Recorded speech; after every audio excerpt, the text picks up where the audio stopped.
সুপ্রভাত। শ্রী শ্রী পঞ্চমুণ্ডী বামাকালী মায়ের সকল ভক্তকে আমার প্রণাম। কেমন আছেন সবাই? আশা করি মায়ের আশীর্বাদে সকলেই ভালো আছেন, সুস্থ আছেন। আজ শনিবার সকাল সকাল ঘুম থেকে উঠে স্নান করে মায়ের মন্দিরে এসে মাকে ফুল দিয়ে রাজবেশে সাজিয়ে প্রস্তুত করলাম। তারপর মায়ের নিত্য সেবাটা দিতে শুরু করে দিলাম।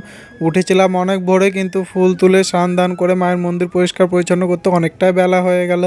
এখন মায়ের সকালকার নিত্য সেবাটা সম্পূর্ণ করা হয়ে গেল। মাকে দেখতে কেমন লাগছে অবশ্যই সবাই কমেন্টে জানাবেন। এখন ভক্তদের প্রতিকার দিতে বসে গেছি। ভক্তদের প্রতিকার দিতে দিতে সন্ধ্যা নেমে গেছে।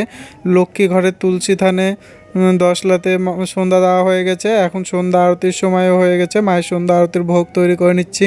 যে ছোলাগুলো সকালে ভিজিয়ে রেখেছিলাম, কিছুটা ভোগ দিয়েছিলাম, কিছুটা ছিল, তো এখন একটু ধুয়ে নিচ্ছি আর একটু ফল বানিয়ে নিচ্ছি মাকে ভোগ দেওয়ার জন্য। ফল ছোলা এসবই ভোগ দেওয়া হবে। যে জায়গাটাতে ফল কেটেছিলাম একটু কেমন রস পড়ে গেল, সেই রসগুলো আমি একটু মুছে নিচ্ছি। আরও ভক্তদের পায়ে ধুলো পড়ে গেছে, তা ভোগ দেওয়া হবে যে জায়গাগুলোতে, সেই জায়গাগুলোতে আমি এখন পরিষ্কার করলাম মুছে। একটু ভক্তরা যে সব ফুল নিয়ে এসেছিলো, ফুল সামগ্রী সব নিয়ে এসেছিলো দ্রব্য, সেগুলো আমি একটু পরিষ্কার করে নিলাম, কারণ অনেক নোংরা থাকে। ওই দুব্বো ঘাসের সাথে অনেক নোংরা আসে, সেগুলোই পরিষ্কার করে নিচ্ছি। আর তুলসী পাতা আমাদের এই ঘরে যেহেতু চলে না, তাই তুলসী পাতাগুলো একটু আলাদা করে নিচ্ছি। আর এই যে আমার ভাগনা চলেছে দেখুন, যখন থেকে এসেছে তখন থেকে মন্দির থেকে আর বেরাচ্ছে না। মন্দিরে ঢুকে আমাকে জ্বালিয়ে যাচ্ছে, সব কিছুতে একে একে হাত দিচ্ছে। ও মন্দিরে আসলে মন্দিরে ঢুকে যায়, মন্দির দেখে ভয় পায় না। ওই যে মায়ের দাটা আছে হাতে, ওই দাটাকে বারবার নেওয়ার চেষ্টা করে, কিন্তু তো এখন ছোটো, এগুলো তো হাতে দেওয়া যাবে না, কিন্তু ওগুলো দেখে ভয় পায় না কো।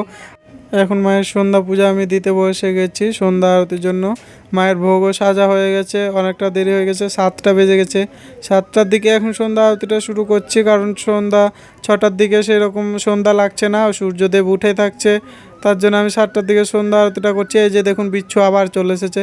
যতক্ষণ আজকে মন্দিরে আমি কাজ করছিলাম তখনই বারবার আমার মুখের সামনে যে দাঁড়িয়ে যাচ্ছে, দেখুন কেমন করছে বারে হাসিও লাগছে। আবার মায়ের সেবা করছি, কিছু বলতেও পারছি না ওকে। মায়ের সেবা দেওয়া হয়ে গেছে। মায়ের কোনো সন্ধ্যা আরতির ভিডিও আজকে নিতে পারিনি, ব্যস্ততার কারণে। মায়ের ভোগ বার করে দেওয়া হলো।